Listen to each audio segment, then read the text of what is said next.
అసలు ఇప్పుడు చెప్పడం కాదు, 10 ఏళ్ల వయసు రాగానే నాన్నెవరు అని వాళ్ళ అమ్మని అడిగే ఉంటాడు కదా, అప్పుడు చెప్పలేదా?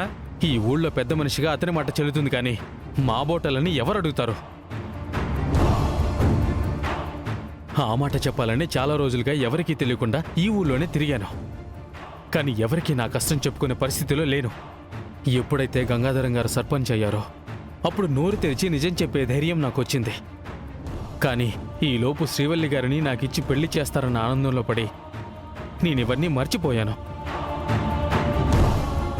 శ్రీవల్లిని చూసి మర్చిపోయానంటున్నావు? నీకు నీ చెల్లి మీద ప్రేమ లేదా? అలా అయితే యాక్సిడెంట్ అయినప్పుడు మాత్రం ఎమోషనల్ అయి చెల్లిని ఎందుకు చెప్పుకున్నావు? మా అమ్మ చనిపోయిన తర్వాత కుముదవల్లి గంగగారి దగ్గర పెరుగుతోందని తెలుసుకున్నాను.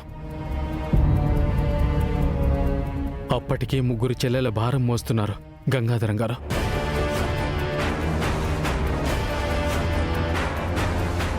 మరెందుకు మళ్ళా ఈ ఊరొచ్చుండవు? కుముదవల్లి నీ సెల్లని చెప్పుండవు. మా అన్నకి కుముదవల్లి కూతురని ఊరందరికీ తెలిసేలా చెప్పావు డాక్టరు. నా చెల్లి ఈ ఊళ్ళోనే ఉంది. తనకు నీడనిచ్చిన అమ్మ కనపడకుండా పోయింది. ఇవన్నీ నా కళ్ళ ముందు జరిగాక నేనెలా మర్చిపోతానండి?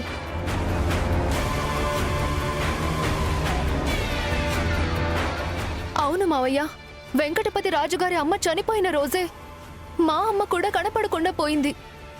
అంటే దానికి దీనికి ఏదైనా సంబంధం ఉందా?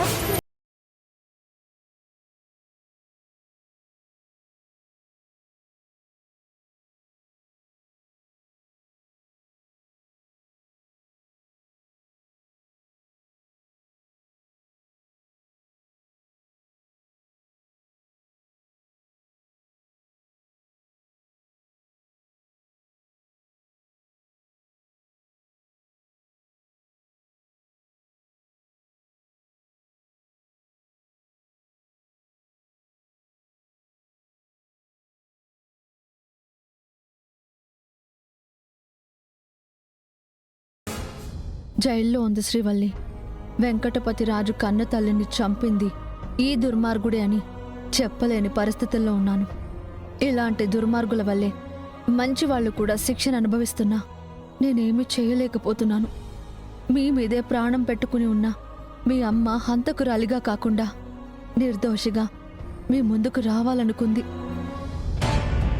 అన్నోయ్, ఎన్నాళ్ళు ఈ ఊరికే పెద్ద మనిషిగా ఉన్నావు. నిజాలన్నీ బయటపడేలోపే పంచాయతీ పూర్తయ్యాలసి, లేదంటే నలుగురిలో నవ్వులు పాలవుతావు. భారతమ్మ విషయంలో ఏమైందో తెలీదు. ఇప్పుడు కుముదవల్లి కూతురని తెలిసిన తర్వాత ఎందుకు బయటికి చెప్పుకోలేదు? అంతకు ముందు ఒక అబ్బాయి కూడా ఉన్నాడని ఎందుకు తెలుసుకోలేదు?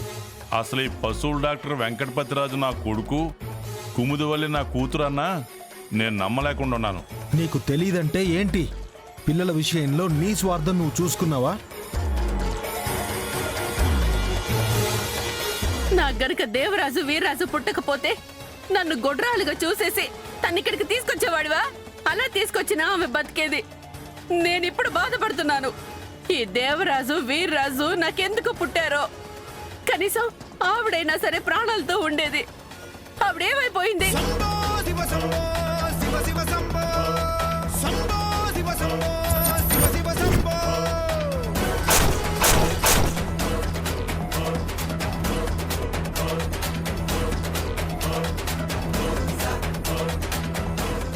ఇందాక శ్రీవల్లి అక్క అదే అడిగింది కదా అత్త.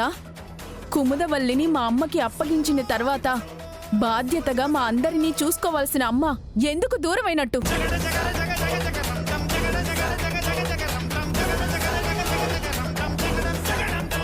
వెంకటపతి రాజుగారి అమ్మ చనిపోయిన రోజే మా అమ్మ ఎందుకు కనిపించకుండా పోయినట్టు? అప్పుడే మీరు కూడా మా అమ్మ మీద నిందలు వేశారు. తర్వాత ఆటో శంకరం బాబాయ్ కనిపించినా మా ఇద్దరి మధ్య ఉన్నది అన్నా చెల్లెళ్ల బంధం అని ఆయన చెప్పిన తర్వాత ఆ నిందైతే తొలగిపోయింది. కానీ ఇంతవరకు మా అమ్మ తిరిగి రాలేదు. అసలు ఏమైందో తన జాడే లేదు.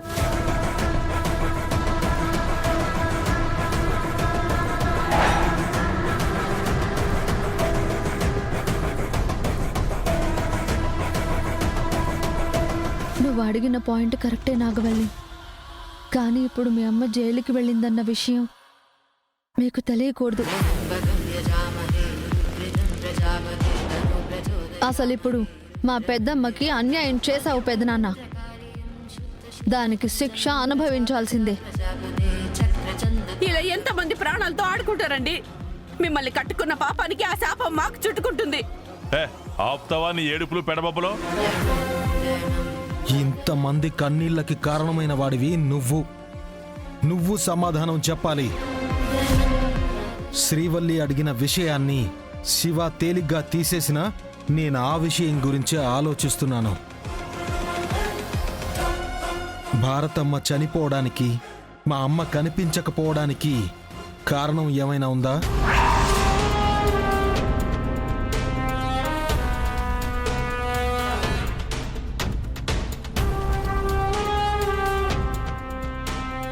ఏదో తేడా కొడతా ఉండదన్నా.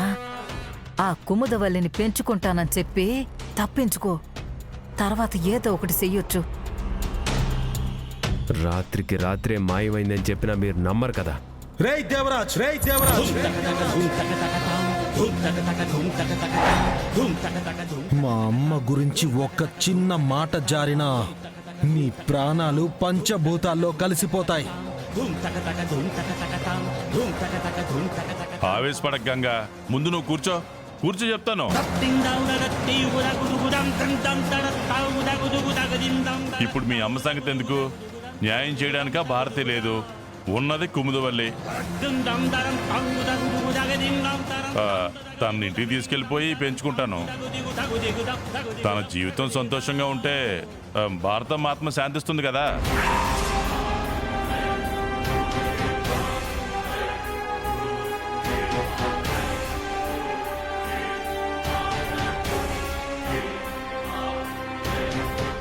మరి వెంకటపతి రాజు గారిని ఏం చేస్తారు? అతను ఎలాగో డాక్టర్ కాబట్టి ఎలాగోలా బతికేస్తాడు. కుముదవల్లి అంటే ఆడపిల్ల కాబట్టి తన ఇంటికి తీసుకెళ్తాను. పెళ్లి చేసి అత్తారింటికి సాగనంపే వరకు ఏ కష్టం రాకుండా చూసుకునే బాధ్యత నేను తీసుకుంటాను. అసలు నిన్ను తండ్రిగా నేను ఒప్పుకోవాలి కదా.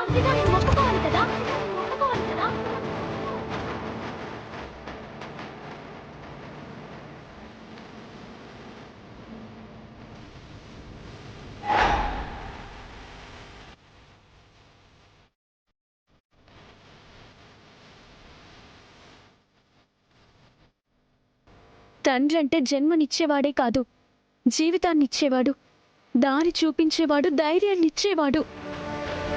ఆయన తండ్రి అంటే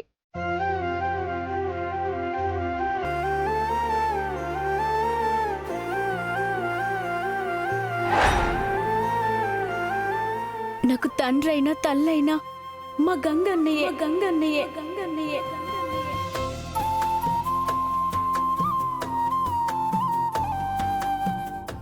ఇక నేను అన్నయ్య దగ్గరే ఉంటాను. ఆడపిల్లగా అత్తారింటికి వెళ్ళిపోవాలని ఎప్పుడూ అనుకోలేదు. మా అన్నయ్యని వదిలేసి వెళ్ళిపోకూడదు అనుకునేవాళ్ళం. కానీ బాధ్యతగా పెంచాడు. తను చెప్పిన దారిలోనే నడుస్తానే కాని ఇలాంటివి లెక్క చేయను. అసలు జన్మనిచ్చిన అమ్మనే పోగొట్టుకున్నాక ఇప్పుడు నా జీవితాన్ని పోగొట్టుకోలేను. బ్రతికున్నంత వరకు నేను మా అన్నయ్య దగ్గరే ఉంటాను.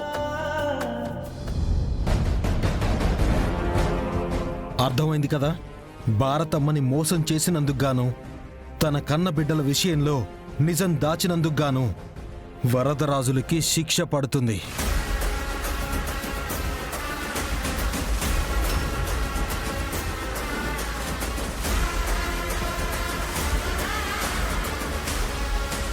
ఎందుకు శిక్షేస్తారు?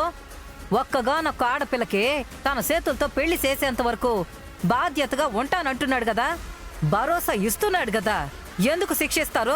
శిక్ష ఏముద్దన్నయ్య, పశ్చాత్తాపానికి మించిన శిక్ష ఏముంటుంది? కన్న బిడ్డే నీ దగ్గరికి రాను అంటుందంటే నువ్వు చేసిన పనులు ఎంత బాధ పెట్టుంటాయో అర్థం చేసుకో పెదనాన్న. ఎలా అర్థం చేసుకుంటాడు? కన్న కూతురని తెలిసినా కసాయివాడిలాగా యాక్సిడెంట్ చేయబోయాడు. పంచాయతీ పెట్టింది తప్పు చేసిన వాళ్ళని శిక్షించడానికి. వరదరాజులు భారతమ్మ గారి విషయంలో ఏం జరిగిందో పూర్తిగా తెలియాలి.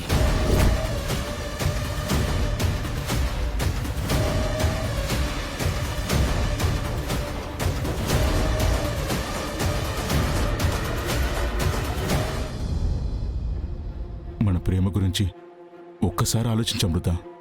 నేను ప్రాణానికి ప్రాణంగా ప్రేమించాను. ఇప్పుడు నువ్వు కాదంటే నా ప్రాణం పోయినట్టే. నువ్వెన్నిసార్లు అడిగినా నా సమాధానం ఇదే బాబా. నన్ను మర్చిపో మర్చిపో మర్చిపో మర్చిపో అంతే.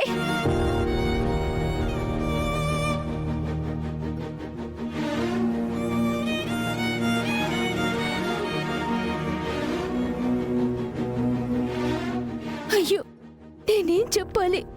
నిన్నెలా మర్చిపోవాలి బావా? వెనక్కి తిరిగి చూడాలా, వదిలేసి వెళ్ళిపోవాలా? నేను కాదని వెళ్ళాలంటేనే అడుగు ముందుకు పడట్లేదు. వెళ్ళిపోతాను. ఇంకా ఇక్కడే ఉంటే నా మనసు మారిపోతుంది. అన్నయ్య మాట పోతుంది. ఇక్కడి నుండి వెళ్ళకపోతే అన్నయ్య పరువు తీసిందని అవుతాను.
తాళి కట్టేశాను.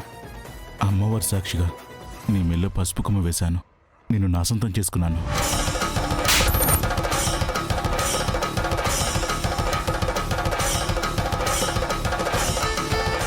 అమృత, ఎందుకు ఇలా చేసావు? నువ్వు లేకుండా నేను బతకలేను అమృత. ఈ విషయం గనుక మా అన్నయ్యకి తెలిస్తే నీ ప్రాణాలు పోగొట్టుకుంటావు. నిన్ను ఎదుట నేను బొట్టు పెట్టకపోయినా నీ బొట్టునైతే మీ అన్నయ్య చేర్పడు కదా. అయ్యో, నీకెలా చెప్తే అర్థమవుతుంది? అసలు ఇంత జరిగిందని తెలిస్తే మా అన్నయ్య పరువు పోతుంది. ఇది నేను ఒప్పుకోను. నేను చచ్చిపోతాను, నేను చచ్చిపోతాను, నేను చచ్చిపోతాను, నేను చచ్చిపోతాను. ఆ అమ్మవారి సాక్షిగా తాళి కట్టాను. దీన్ని గనక నువ్వు తీస్తే మాత్రం నా ప్రాణాలు నేనే తీసేసుకుంటాను. ఎంత పని చేసావు బావా? ఇప్పుడు ఈ విషయం అన్నయ్యకి ఎలా చెప్పాలి? వెళ్ళి కాళ్ళ మీద పడదాం. అయ్యో, ఎందుకు ఇలా పిచ్చి పని చేసావు? మీ అన్నయ్య నాగవల్లి మెళ్ళో తాళి కట్టినందుకు ఎన్ని గొడవలయ్యాయో తెలుసు కదా. అన్నీ తెలుసు కూడా ఎందుకు ఇలా పిచ్చి పని చేసావు? అమృత, నేను నీ మెల్లో తాళి కట్టినట్టుగా ఎవ్వరికి చెప్పకు. అలాగని దీన్ని తీయకు. నీ ఇంట్లో ఎలా చెప్పుకుంటావో ఏం చెప్పుకుంటావో కానీ మేనేజ్ చెయ్యి. కొన్ని రోజులు ఓపిక పడితే మన ప్రేమని మీ అన్నయ్య ఒప్పుకునేలాగా ప్రయత్నం చేద్దాం. ఆ తర్వాత మనకు పెళ్లి చేస్తారు. అప్పుడు అగ్ని సాక్షిగా ఈ పసుపు కొమ్మ స్థానంలో మంగళసూత్రాలుంటాయి. మళ్ళీ మళ్ళీ కాదు, వచ్చే జన్మలో అయినా సరే నేనే నిమ్మలో తాళి కడతాను. నా మరదలుగా ఉండాలి. నేను నిన్ను భార్యగా చేసుకోవాలి.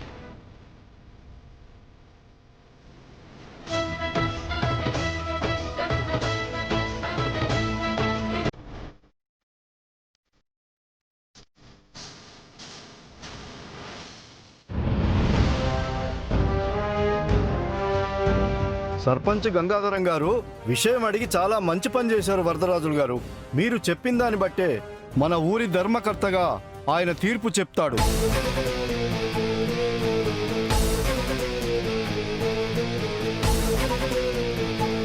తిరుపతమ్మను పెళ్లి చేసుకున్నాక పిల్లలు పుట్టలేదు. చెట్లకని పుట్లకని పూజలు చేశాం. గుళ్ళు గోపురాలు అంటూ చాలా దేవుళ్ళ దగ్గరికి తిరిగాం. కానీ ఏ దేవుడు కనికరించలేదు. వారసుడు లేకుండా పోతాడని భారతిని సాటుగా పెళ్లి చేసుకున్నాను.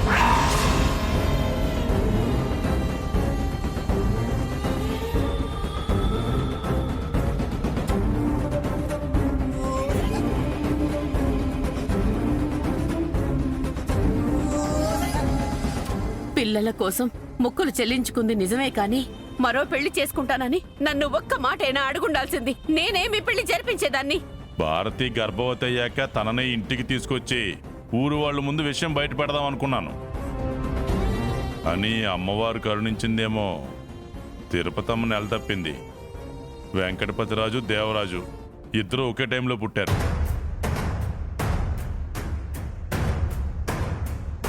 ఒకవేళ పెద్దమ్మ భారతమ్మ గారికి ఇద్దరికి పిల్లలు పుట్టకపోయి ఉంటే ఏం చేసేవారు పెద్దనాన్న? అంత దూరం ఆలోచించలేదమ్మా. అయితే ఏం ఆలోచించారు? పోనీ భారతమ్మని తీసుకొచ్చినా తిరుపతి అత్తయ్య బాధపడేది కాదు అంటుంది కదా, మరెందుకు తీసుకురాలేదు? అప్పుడు ఈ ఊరి పెద్దగా నేనున్నాను. ఒకరి పరువు కాపాడటం కోసం ఒకరికి న్యాయం చేసినా ఇంకొకరికి అన్యాయం జరుగుతుందని ఎక్కడ విషయాలు అక్కడే ఉంచాను. తర్వాత ఇక్కడ ఈర్రాజు పుట్టాడు.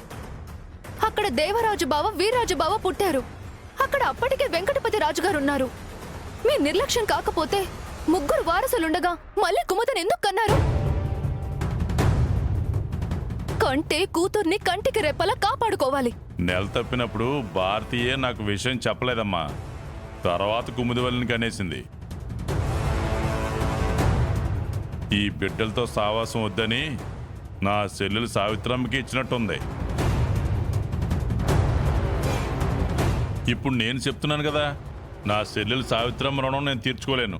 ఇప్పటికైనా కుముదివల్లిని నేను తీసుకెళ్ళిపోతానంటే తను వినట్లేదు. రాను అంటుంది. మీరైనా చెప్పండి అయ్యా, నాతో పాటు ఇంటికి రమ్మని. తను రాదు.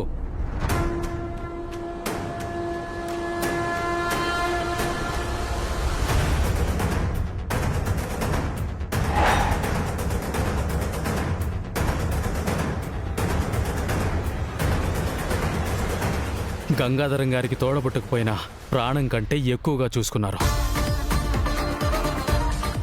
దేవుళ్ళంటే అన్నయ్య తోడుండగా ఏ అమ్మాయినా వెళ్తుందా? తల్లైనా తండ్రైనా అన్నీ తానేం చెప్పింది కదా, ఇంకా ఎందుకు వస్తుంది? కన్న బిడ్డ కోసం ఆరాటపడుతున్న తండ్రి బాధని పంచాయతీ ధర్మకర్తగా నువ్వు అర్థం చేసుకోవాలి గంగా. ఒక చెల్లి మీ ఇంట్లో అడుగు పెట్టినందుకే ఇంకా క్షోభ అనుభవిస్తుంది. ఇంకొక చెల్లిని ఎలా అడుగు పెట్టనిస్తాను?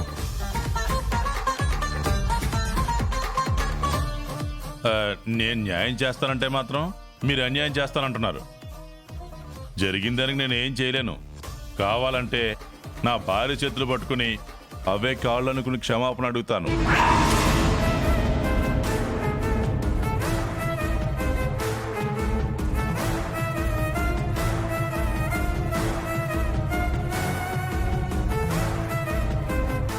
అంత పెద్ద ఆయనే తప్పైందంటున్నాడు. ఈ వయసులో ఆయన్నేం శిక్షిస్తారండి? అతనే కుముదని వెంకటపతిరాజుని వాళ్ళ ఇంటికి రమ్మంటున్నాడు. వాళ్ళే రానప్పుడు ఆయనేం చేస్తాడు? ఆయనేం కావాలని చేయలేదు కదా. వరదరాజులు గారు కూడా కాదు అంటే అప్పుడు శిక్షిస్తే ఒక అర్థం ఉంటుంది. తిరుపతమ్మ గారికి పిల్లలు పుట్టలేదని తొందరపడ్డాడు.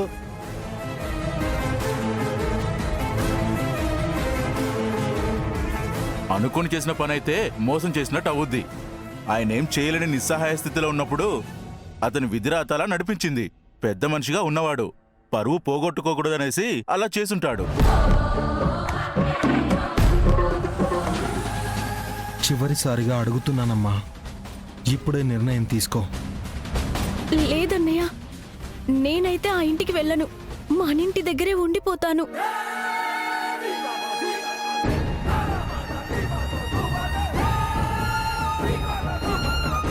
ఆలోచించుకో కుముదా. ఇన్నాళ్ళు గంగాబావే మీ అన్నయ్య అనుకున్నావు కాబట్టే సంతోషంగా ఉన్నావు. ఇప్పుడు నీకంటూ నాన్న ఉన్నాడు, అన్నయ్య ఉన్నాడు. ఒక కుటుంబమే నీ కోసం ఎదురు చూస్తోంది.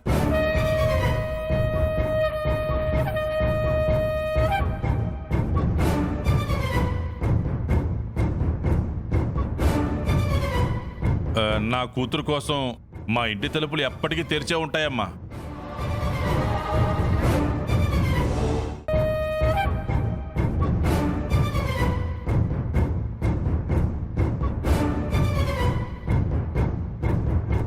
ఎంతకన్నా ఎవరు చెప్తారు?